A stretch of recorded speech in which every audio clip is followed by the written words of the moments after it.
Ang mabuting balita ng Panginoon, ayon kay San Lucas.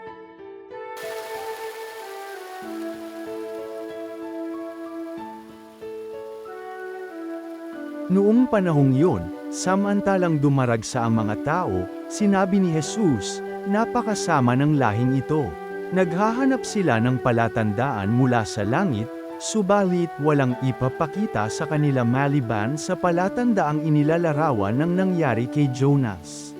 Kung paanong naging isang palatandaan si Jonas sa mga taga-Ninive, gayon din naman, magiging isang palatandaan sa lahing tao ang anak ng tao. Sa araw ng paghuhukom, titindig ang reyna ng timog laban sa lahing ito at sila'y hahatulan niya ng kaparusahan.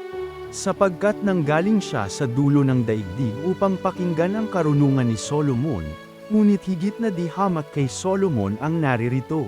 Sa araw ng paghuhukom ay titindig ang mga taga-Ninive laban sa lahing ito at hahatulan ng kaparusahan, sapagkat nagsisi sila dahil sa pangangaral ni Jonas, ngunit higit na di hamak kay Jonas ang naririto. Ang mabuting balita ng Panginoon.